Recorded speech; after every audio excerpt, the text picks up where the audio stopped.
June 2ஆம் தேதி தேவநேய பாவாணர் நூலகத்துல, அது அரசு நூலகம், அங்கு முன்னாள் தலைவர்கள் பெரியார், அறிஞர் அண்ணா, முத்தமிழ் அறிஞர் டாக்டர் கலைஞர் அவர்களுடைய திருவுருவ படம் அங்க வைக்கப்பட்டிருந்தது.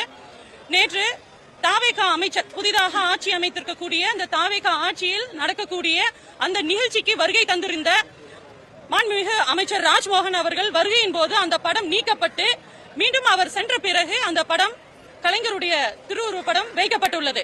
இது மிகவும் கண்டனத்துக்குள்ளான ஒரு விஷயம். இது மாணவரணி சார்பாக பள்ளிக்கல்வித்துறை மாண்புமிகு அமைச்சர் ராஜ்மோகன் அவர்களை கண்டிக்கின்றோம்.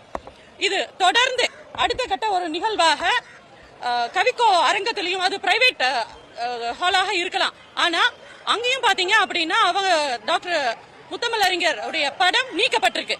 இவங்க என்ன சொல்ல வராங்க அப்படிங்கறது எங்களுடைய கேள்வியாக முன்வைக்கின்றோம். இவங்களுக்கு திமுக ரத்தமும் வேர்வையும் சிந்தி அவங்க உழைத்த உழைப்புல இன்னைக்கு எம்எல்ஏவா இருக்கக்கூடிய கூட்டணி கட்சிகள் எம்எல்ஏக்களை வச்சுதான் இவங்க ஆட்சிக்கு வந்திருக்காங்க. அப்ப திமுக காரன் நீ தூய சக்தி அப்படின்னு சொல்லிட்டு இருக்கவங்க அப்படியான ஆட்களை அவங்க சேர்த்து இருக்க கூடாது.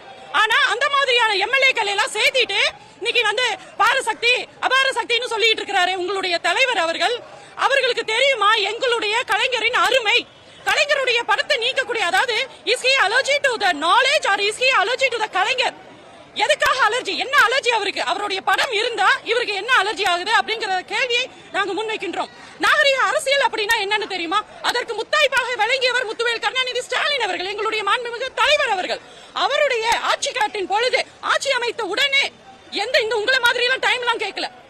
ஆட்சி அமைத்த உடனே பள்ளி கல்விக்காக இருந்த அந்த பைகள்ல, அரசு பள்ளி பைகள்ல இருக்கக்கூடிய அம்மையாருடைய படமும் எடப்பாடி அவர்களுடைய படமும் இருந்த பைகளை 32 கோடி அதுல வீணடிக்க கூடாது அப்படிங்கிறதுக்காக அந்த பைகளவே கொடுக்கலாம். அதுல நம்ம படத்தை போட்டு விளம்பரம் தேவையில்லை. ஒவ்வொரு திட்டங்களுக்கும் பாத்தீங்க அப்படின்னா எது குறைந்த செலவாக ஆகக்கூடியது, மக்களுக்கு சென்று அடையக்கூடிய திட்டம் அப்படின்னா பரவாயில்ல. ஆனா நம்மளுடைய விளம்பரம் அப்படிங்கறதுல எந்த இடத்துலயும் வச்சுக்க கூடாது அப்படிங்கிறது தான் இவங்களுடைய திட்டம். இதெல்லாம் மறைச்சிட்டா திமுக மறைஞ்சிரும் அப்படின்னு நீங்க நினைக்கிறீங்களா? 1000 கைகள் கொண்டு நீங்க மறைத்தாலும் ஆதவன் மறையவே மாட்டான். திமுக காரன் மீண்டும் மீண்டும் எழுவான், மீண்டும் எழுவான்.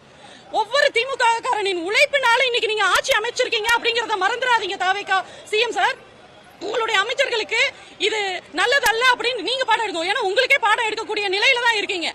நன்றி அறிவிப்புக்கு போயிட்டு நீங்க அங்க போய் மறுபடியும் ரீல்ஸ் கண்டென்ட் கொடுத்துட்டு இருக்கீங்க. ரீல்ஸ் விட்டுட்டு ரியாலிட்டிக்கு வந்துட்டு இன்ஸ்டா விட்டுட்டு இன்ஸ்டன்டா நீங்க உங்களுடைய செயல்பாடுகளை இறக்குங்க.